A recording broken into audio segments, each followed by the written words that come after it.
When MCU Thor lost his hammer, we got a nice little movie with jokes and heart. When the Norse god Thor lost his hammer, we got another red wedding. Thor's hammer Mjolnir is famous for being the most fearsome weapon in the Nine Realms, so it makes sense why the giant Thrym stole the hammer while Thor slept. When Thor woke up and couldn't find his hammer, he was hysteric and tasked all the gods with finding it. Loki, in a rare act of altruism, reached out to everyone to see if anyone knew of its whereabouts. Thrym responded, saying he buried Mjolnir deep underground and would return it in exchange for Freya's hand in marriage.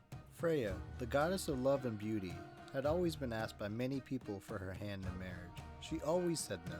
This time was no different. Except this time she said hell no, so loud it almost shook the Nine Realms. Heimdall, the shining watchman of the gods, suggested they dress up Thor as Freya and see if Thrym and the other Jotun fall for it. Thor was about to say hell no before Loki reminded him this is probably the only way to get his hammer back.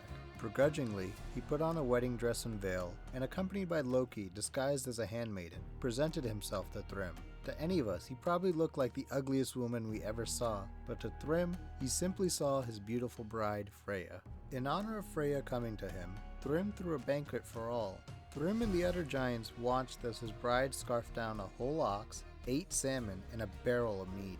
Loki quickly explained that Thrym's bride was so excited to marry him that she hadn't eaten in 8 days. Getting excited, Thrym decided to give his bride a kiss. When he lifted up the veil, the first thing he saw was his wife's blood-red eyes. Terrified, he asked the handmaiden for an explanation.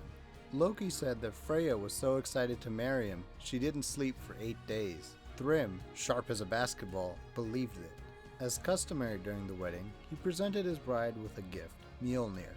Finally reunited, Thor ripped off his disguise and used Mjolnir to slay every giant there. On that day, the giants learned no one should come between a boy and his hammer.